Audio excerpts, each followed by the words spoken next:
Assalamualaikum warahmatullahi wabarakatuh. Om Swastiastu, Namo Buddhaya, salam kebajikan.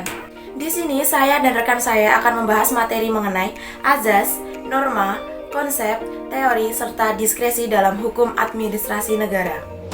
Pembuatan video ini untuk pemenuhan ujian akhir semester mata kuliah Hukum Administrasi Negara yang diampu oleh Bapak Edi Wahyudi SH MSI.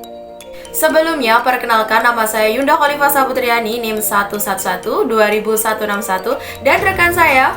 Perkenalkan, nama saya Vina Ervinda Mardanil, NBI 11112000011. Kami dari Prodi Administrasi Negara, Fakultas Ilmu Sosial dan Ilmu Politik, Untak, Surabaya.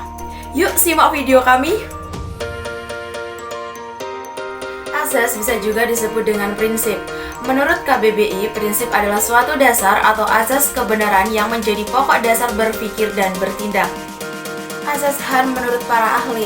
Menurut Sudiko Momertokusumo, azas hukum atau prinsip hukum bukanlah peraturan hukum yang konkret, melainkan merupakan pikiran dasar yang umum sifatnya atau merupakan latar belakang dari peraturan yang konkret. Azas HAN merupakan kebenaran yang fundamental atau mendasar, nilai-nilai, pikiran-pikiran, atau gagasan dasar yang umum sifatnya, yang menjadi landasan secara garis besar dalam pembentukan, penerapan, dan pengembangan ilmu HAN. Selain itu, azas hukum merupakan gagasan yang membimbing dalam pengaturan HAN. Contoh azas-azas HAN: yang pertama, azas keabsahan; yang kedua, azas-azas penyelenggaraan pemerintahan yang baik atau layak; yang ketiga, azas tata kelola pemerintahan; yang keempat, azas praduga keabsahan. Selanjutnya saya akan menjelaskan tentang norma hukum. Norma hukum dalam arti sempit adalah nilai yang terdapat dalam peraturan konkret.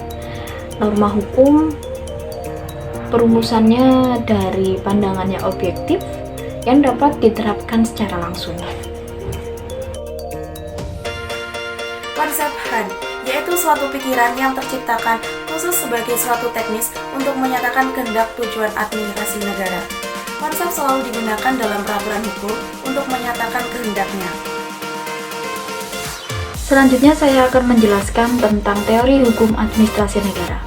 Teori hukum administrasi negara bersifat menganalisis atau menjelaskan segala sesuatu yang berkaitan dengan teori hukum lain. Teori administrasi negara berfungsi sebagai kerangka teoritik untuk menganalisis atau menjelaskan hukum positif.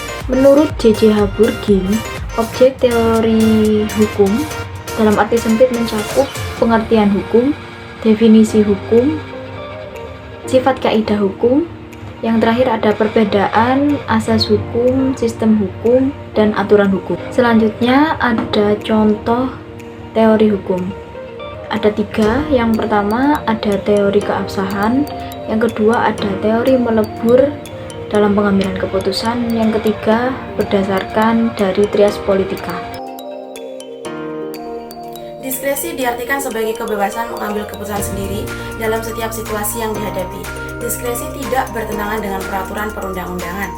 Oleh sebab itu, sekalipun terdapat kebebasan dalam mengambil diskresi, namun harus tetap sesuai, dan badan pejabat pemerintahanlah yang dapat menerbitkan keputusan diskresi ini. Oke, selanjutnya saya akan menjelaskan mengapa perlu dilakukannya diskresi.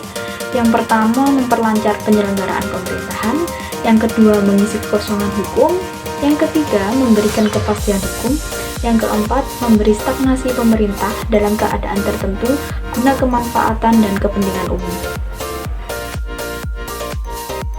Berikutnya saya akan menjelaskan tentang dampak dari diskresi. Diskresi mempunyai 2 dampak, yaitu dampak positif dan dampak negatif. Yang pertama ada dampak positif, yaitu urusan pemerintahan menjadi lebih lancar, efektif, dan efisien. Yang kedua ada dampak negatif. Yang pertama ada abuse of power atau pelampauan kewenangan. Yang kedua ada penyalahgunaan kewenangan. Dan yang ketiga ada pemerintah akan berbuat sewenang-wenang karena diadakannya diskresi tersebut. Sekian penjelasan kami tentang asas, norma, teori, dan konsep hukum administrasi negara serta diskresi. Jika ada salah kata, mohon maaf, dan semoga ilmunya bermanfaat. Wassalamualaikum warahmatullahi wabarakatuh.